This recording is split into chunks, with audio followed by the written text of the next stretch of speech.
지금 당장 굉장히 힘들 수 있습니다. 근데 아무리 힘들어도 앞으로 괜찮아진다고 하면 앞으로 더 좋아질 거라고 하는 그 희망이 있다면 우리는 지금의 어려움을 잘 이겨낼 수 있을 겁니다. 지금의 어려운 문제들을 이기고 회복하고 온전히 살아가기를 정말 원하시는 분이 계십니다. 하나님이십니다. 하나님은 우리가 정말 잘 되기 원하셔요. 한 사람도 넘어지기를 원치 않으십니다. 그래서 넘어진 이스라엘 백성을 다시 살리셨습니다. 저희가 이 올해는 회복의 해, 하나님이 함께 하셔서 다시 살아나는 해, 그래서 느헤미야 말씀을 지금 쭉 보아왔는데요. 하나님이 이스라엘을 포로에서 해방시키셨습니다. 하나님이 다 해주셨어요. 여러분의 어려움도 하나님이 그렇게 해방시켜 주실 줄 믿습니다. 하나님이 우리를 회복하실 것이다 간절히 믿고 소망했던 느헤미야는 예루살렘으로 돌아왔습니다. 그리고 오랫동안 하지 못했던 중요한 일을 했죠. 그게 성벽 재건입니다. 성벽 공사를 마쳤다라는 공식 행사, 봉헌식을 하는 장면이 오늘 성경 본문에 나옵니다. 우리가 성벽 공사 얘기 너무 오래 들었죠, 그죠? 이 성벽 공사가 52일 만에 끝났다는 얘기가 어디에 나오죠? 느헤미야 1장부터 봐서 지금 12장까지 왔습니다. 다음 주에 13장까지 보면 느헤미야가 끝나요. 근데 성벽 공사가 끝났다는 얘기는 6장 15절에 나옵니다. 그러면 끝나자마자 봉헌식을 할 수 있었잖아요. 끝나는 것을 축하하는 행사를 할 수 있었다고요. 근데 6장에서 안 하고 12장까지 이렇게 끌고 왔습니다. 왜 이제야 봉헌식을 하는 걸까요?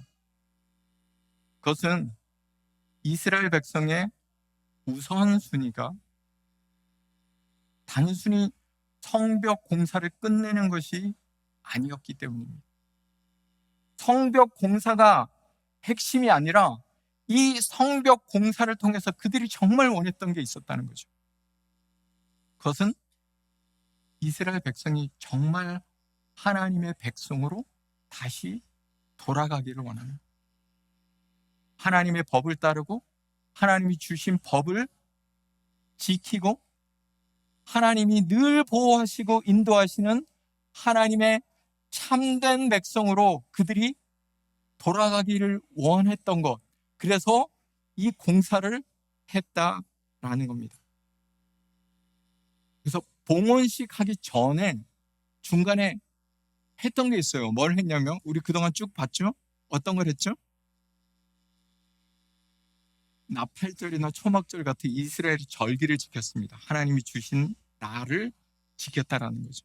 그리고 영적 개혁운동, 내가 다시 하나님의 말씀으로 서겠습니다라는 영적 개혁운동을 했고, 예루살렘에 사람들이 별로 없었는데 사람들을 이주시켜서 이제 제대로 예배하고 성전 제사를 드릴 수 있는 제도를 확립한 후에 이제 봉헌식을 하는 겁니다. 우리가 이제 봉헌식 하는 모습을 볼 텐데요.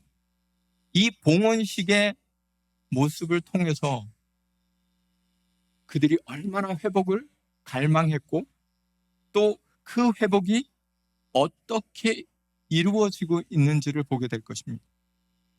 이게 회복의 모습이에요. 이런 모습이 없다면 상황이 아무리 좋고 아무리 뭐든지 잘 되는 것 같아도 그것은 진정한 회복이라 볼 수 없을 겁니다.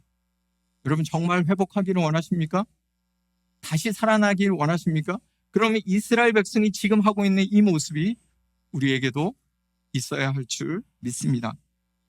우리 본문 다시 한번 읽어보겠습니다. 먼저 27절부터 29절까지 읽으면서 진정한 회복의 모습을 보겠습니다. 자, 같이 세 개의 절을 읽겠습니다. 예루살렘 성벽을 봉헌하게 되니 각처에서 레위 사람들을 찾아 예루살렘으로 데려다가 감사하며 노래하며 재금을 치며 비파와 수금을 타며 즐거이 봉헌식을 행하려 하매, 이에 노래하는 자들이 예루살렘 사방들과 느도바 사람의 마을에서 모여들고 또 벳 길갈과 게바와 아스마의 들에서 모여들었으니, 이 노래하는 자들은 자기들을 위하여 예루살렘 사방의 마을들을 이루었음이라. 봉헌식을 하는데요, 레위 사람들을 찾아가서 예루살렘으로 오라고 모아 드렸습니다. 그래서 그들이 감사하고 노래하면서 봉헌식을 즐거이 한다라고 본문이 얘기합니다. 왜 굳이 레위 사람들을 오라고 했을까요? 왜 레위 사람들이 꼭 와서 행사를 주도하도록 했을까요?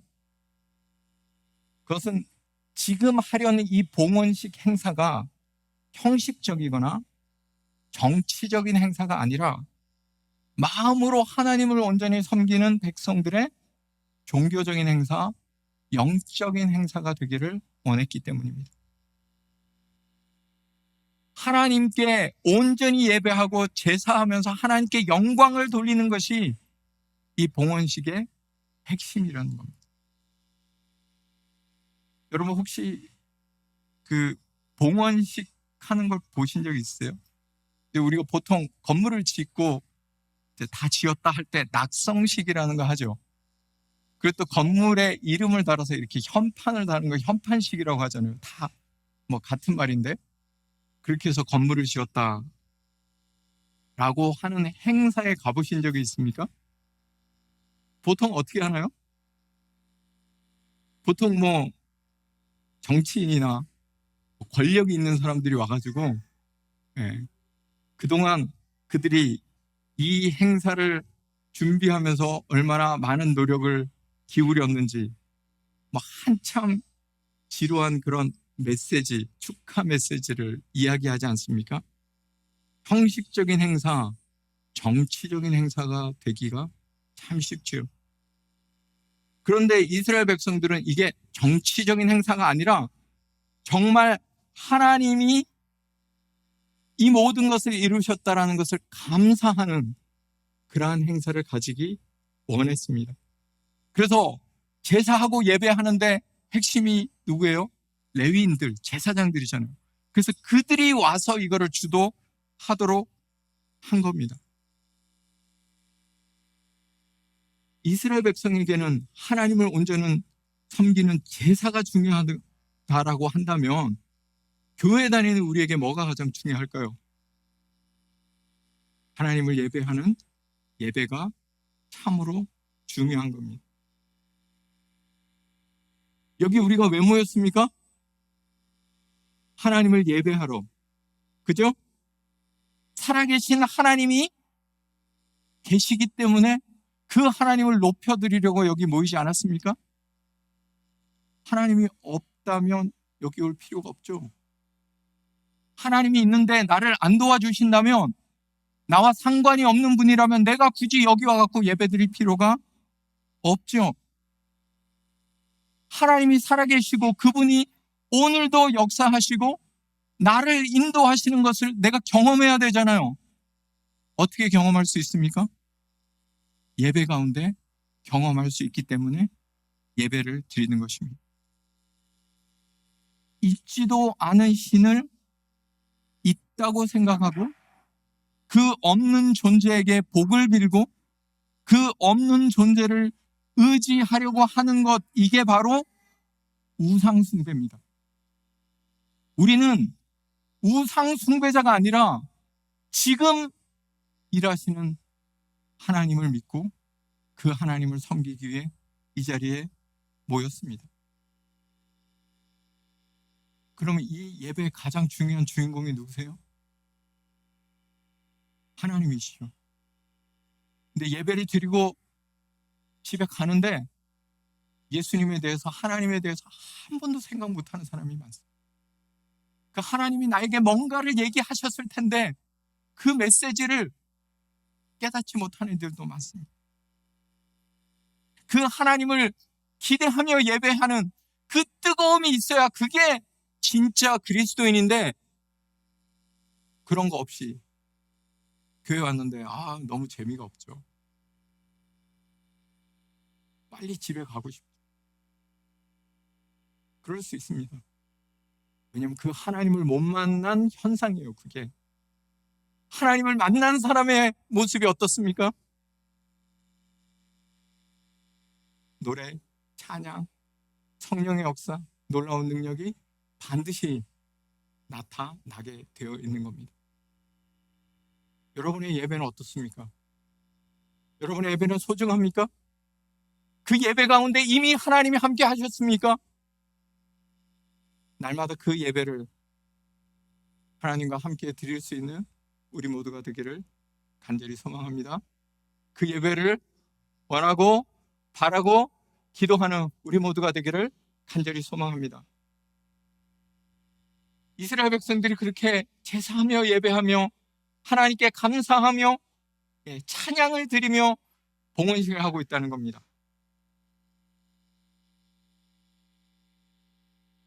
자, 30절 계속해서 한번 읽어보겠습니다. 그들이 이제 봉헌식을 하는데 가장 앞부분에 또 뭔가를 하고 있습니다. 뭘 하고 있죠? 자, 같이 읽습니다. 제사장들과 레위 사람들이 몸을 정결하게 하고 또 백성과 성문과 성벽을 정결하게 하니라. 봉헌식을 합니다. 공사가 끝났어요. 하나님, 우리가 이 공사 잘 마쳤습니다. 그리고 하나님께 이 건물을 우리가 이제 바칩니다라는 게 봉헌식이죠. 근데 그 봉헌식을 하는데 정결 예식을 하고 있어요. 꼭 이거를 해야 된다는 규정이 성경에 있을까요? 그러면 왜 이 정결 예식을, 이 봉헌식을 하는 앞부분에 넣었을까요? 왜 그들은 이 정결 예식이 꼭 필요하다고 생각했고 진정한 회복을 위해서 이런 의식을 행했을까요? 그것은 하나님 그분을 닮기를 간절히 원하는 그들의 모습이 여기 담겨 있습니다. 하나님의 백성으로 이제는 정말 살기 원합니다 라는 그들의 결단이 여기에 담겨 있습니다. 하나님이 이스라엘 백성을 선택하셨죠. 선택하시면서 하나님이 명령하신 게 있어요. 이스라엘 백성에게 내가 너희를 선택한다. 대신 너희들이 반드시 해야 될 게 있다 얘기하셨어요. 그게 정결하라는 겁니다. 내가 거룩하니 너희는 거룩한 백성이 되라 라고 하나님이 말씀하셨습니다. 하나님의 백성, 우리가 하나님을 위해서 산다. 그 모습의 가장 큰 특징이 뭔지 아세요? 거룩함을 추구한다는 겁니다. 정결해지려고 노력한다는 겁니다. 그냥 가만히 있으면 정결해지나요? 가만히 있으면 거룩해질 수 있을까요? 죄 안 짓고 가만히 있으면 저절로 좋아질 거라고 어떤 분은 생각하는데 결코 그렇게 되지 않습니다. 왜냐하면 우리 원래 본성이 죄를 더 좋아하기 때문이에요. 그래서 가만 놔두면 죄로 가지 절대로 의로 가지 않는다라는 겁니다. 그래서 정결 의식을 행하는 건 이제 우리가 거룩하게 살겠습니다 라고 그들이 결단하는 겁니다. 거룩하게 사는 것, 정결하게 살아서 이제 완벽해지는 것을 신학적으로 성화라고 합니다. 어떤 신학자들이 이렇게 합니다. 우리가 어떻게 성화가 되냐? 우리가 어떻게 거룩하게 사냐? 우리가 죄인인데 우리는 결코 거룩해질 수 없다. 이렇게 말합니다. 근데 또 어떤 신학자는 이렇게 말해요. 이게 가능하다. 여러분 어떻게 생각하세요? 가능할까요? 불가능할까요? 모든 신학자들이 공통적으로 하는 얘기는 인간은 죄인이다. 그래서 죄를 지을 수밖에 없다. 모든 신학자가 동일하게 이야기합니다. 그러나 거룩한 삶이 가능하다고 말하는 신학자들은 우리가 하나님을 인정하고 내가 죄인임을 고백하고 하나님을 꽉 붙잡고 하나님과 함께 살아가면 죄를 안 지을 수 있다, 이렇게 말합니다. 그게 거룩한 삶이 될 수 있다라는 겁니다. 나는 죄인이기 때문에 죄를 안 지을 수 없어요. 또 잘못하고 문제가 생긴다는 거죠. 그러면 죄 지을 만한 환경으로 가면 어떨까요? 죄를 지을 수밖에 없겠죠. 그러면 죄 지을 만한 환경이 아니라 하나님 앞에 계속 붙어 있으려고 하면 죄 지을 만한 일이 생길 수 있을까요? 정말 하나님을 간절히 원하면 죄로부터 벗어날 수 있을까요?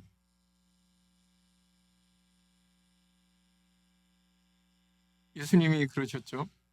너희 눈이 범죄하게 하거든 빼버리라. 너희 손이 범죄하게 하던 찍어내버리고 지옥 가는 것보다 천국 가는 게 훨씬 더 낫다. 여러분, 이게 진짜 눈 빼라는 얘기입니까? 팔 자르라는 얘기예요? 예수님이 정말 얘기하고 싶었던 건 그만큼 우리가 죄를 벗어날 수가 없지만, 그러나 그만큼 우리가 의를 향해서 나갈 결단을 해야 된다는 거죠. 그렇게 결단하면 천국 갈 수 있다는 거예요. 그렇게 결단하면 하나님이 도우신다라는 겁니다.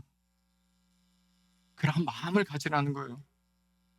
내가 죄인인데 뭐 어쩔 수 없지 뭐 내가 죄를 짓고 싶어서 짓나? 본성이 이런데. 이렇게 하지 말고, 맞습니다. 제가 죄인이에요. 또 실수했네요. 잘못했네요. 하지만 제가 한 번 더 노력하겠습니다. 제가 한 번 더 하나님을 붙잡겠습니다. 하나님 제발 저 좀 도와주세요. 그런 사람에게 하나님의 능력이 임한다라는 겁니다. 하나님이 그런 사람을 건져 준다라는 겁니다.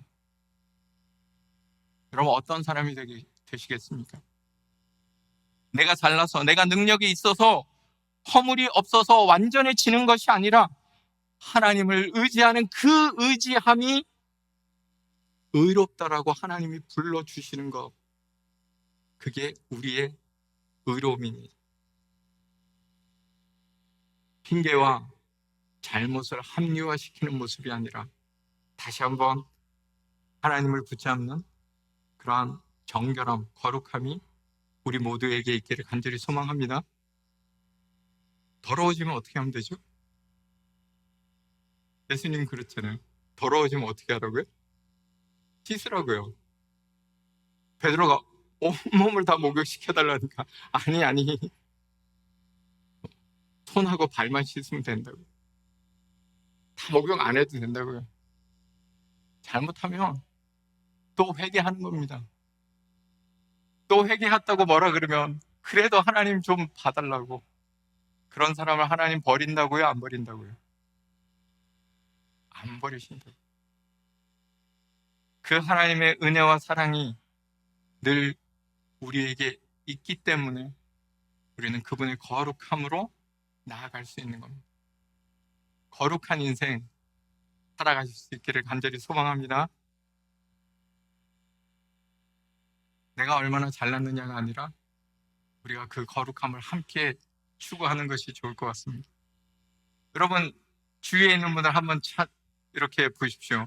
머리 위에 혹시 뭐 흰색 종이가 혹시 붙어 있는 분이 있습니까? 있으면 어떻게 해야 돼요? 떼줘야죠. 그죠? 네가 알 때까지, 거울을 볼 때까지 내비두는 것이 아니라 공동체인 이유가 뭡니까? 힘들고 어려운 사람 조금 도와주면 훨씬 낫지 않습니까? 다 알아서 서로 살아라. 그러면 거룩한 삶 살기 너무 어렵다고요. 그래, 나도 똑같았어. 나도 그래. 너처럼 그런 실패를 했어. 하지만 우리 같이 주님을 의지하자. 이게 하나님이 원하시는 거룩한 공동체인 줄 믿습니다. 우리 교회가 그렇게 될 수 있기를 간절히 소망합니다. 이스라엘 백성들이 신령과 진정으로 봉헌식을 합니다. 43절로 건너뛰었는데 그 중간에 어떤 얘기가 나오냐면요. 두 그룹으로 나눠서 성벽을 이렇게 걸어갑니다. 걸어가서 성전에서 모여요. 그 성전에서 하나님께 제사를 드리며 기뻐했다라는 얘기가 나옵니다. 자, 43절 같이 읽겠습니다. 이날에 무리가 큰 제사를 드리고 심히 즐거워하였으니 이는 하나님이 크게 즐거워하게 하셨습니다. 부녀와 어린아이도 즐거워하였으므로 예루살렘이 즐거워하는 소리가 멀리 들렸느니라. 진정한 회복은 감사와 기쁨과 즐거움이 마음속으로부터 넘쳐날 때 가능합니다. 억지로 하면 얼마 못 갑니다.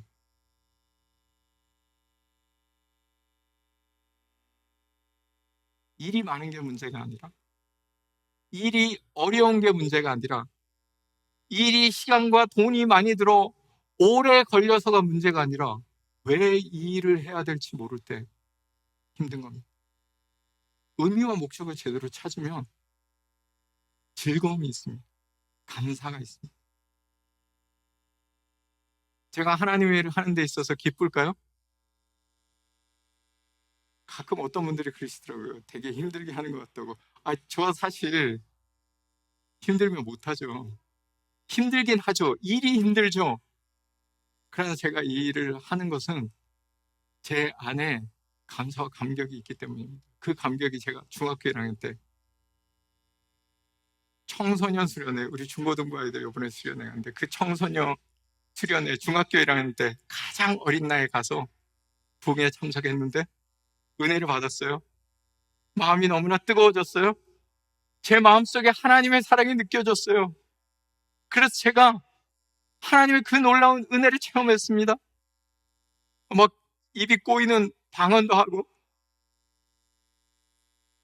그리고 하나님, 저의 삶을 하나님과 함께 하기를 원합니다. 그 은혜가 있기에 교회 일은 정말 즐겁습니다. 제가 교회 끝나면 맨 마지막에 집에 가는 이유가 재밌어서 늦게까지 있는 거예요. 근데 집안일은 재미가 없습니다. 제가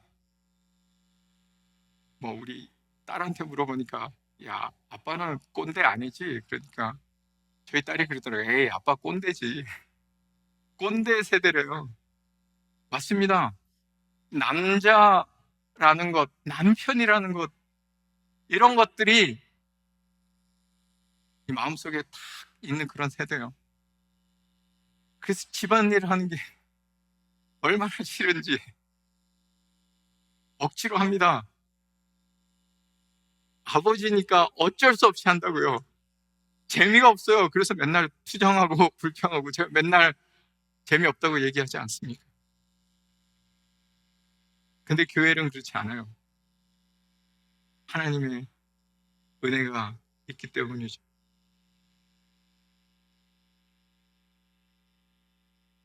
여러분, 정말 좋아하는 사람, 정말 사랑하는 사람 만나면 어떻습니까? 즐겁죠? 기쁘죠? 오래 같이 있고 싶죠? 같이 있다가 좀 시들해지면 가장 먼저 어떤 현상이 벌어지죠? 재미가 없습니다. 이제 더 이상 안 웃어요. 빨리 집에 가고 싶어요. 여러분이 하나님을 믿는데 기쁨이 없고 즐거움이 없다는 것은 비난받을 일이 아니라 내가 스스로 나를 점검해 볼 일인 겁니다. 기뻐야 하는데, 하나님을 만났는데 하나님이 나를 도와주실 건데, 놀라운 일이 있을 건데 어떻게 안 즐거울 수 있습니까? 그게 더 이상하지? 안 즐거운 게 이상하다고요. 하나님을 만나고 하나님의 능력을 체험하는데 어떻게 안 즐거울 수가 있습니까? 그럼 안 즐거우면 어떻게 해야 됩니까? 관계를 회복해야죠. 우리 애들을 위해서 안 즐거운데 제가 탁 머리를 치면서 종종 이러면 안 되지. 예, 좋은 아빠가 되려고 노력해야지. 예, 감사함으로 나가야지. 제정신을 차려야지 한단 말이죠. 여러분의 신앙이 떨어지면 어떻게 해야 합니까? 어디로 가야 합니까? 내가 하나님을 예배할 때 하나님의 능력을 체험하며 나아가려고 간절히 소망할 때 은혜가 있어야 되지 않습니까? 은혜가 없으면 다시 회복하려고 기도하고 힘써야죠. 그렇게 은혜를 회복해야 교회 다니는 것이 재밌습니다. 재밌고 기쁘고 즐겁고 그 즐거운 사람에게 하나님의 능력이 더 많이 일어납니다. 하나님은 항상 가진 자에게 더 주십니다. 왜요? 그 은혜가 뭔지 알아서 그것을 잘 관리할 수 있기 때문에. 은혜를 모르고 그 은혜를 하찮게 여기며 하나님이 그런 사람에게 은혜를 더 부어주시지 않습니다. 왜냐하면 줘도 잃어버릴 것이기 때문이에요. 은혜를 소중히 여기고 은혜에 감격하여 다시 한번 하나님을 온전히 섬기는 우리 모두가 될 수 있기를 간절히 소망합니다. 이 모든 것은 하나님이 하셨습니다. 그게 봉헌식의 핵심입니다. 하나님이 해주셨다고요. 우리는 도저히 할 수 없는데, 우리는 죄인인데 아무리 해도 지금까지 못했는데 하나님이 해주셨어요. 이걸 아니까 감사하고 감격하고 예배드리고 하나님께 영광을 돌리는 모습이 여기 나와 있다는 거죠. 여러분 지금 예배드리고 하나님을 찬양하는 모습이 즐거우십니까? 그러지 못하다면, 그 하나님을 알지 못하다면 그런 분들에게 하나님을 알려줘야죠. 하나님이 얼마나 위대하신 분인지, 하나님이 내 삶을 어떻게 바꾸셨는지, 그 하나님을 우리 모두가 증거하며 찬양하며 나아가는 것, 그게 참 신앙인의 모습인 줄 믿습니다.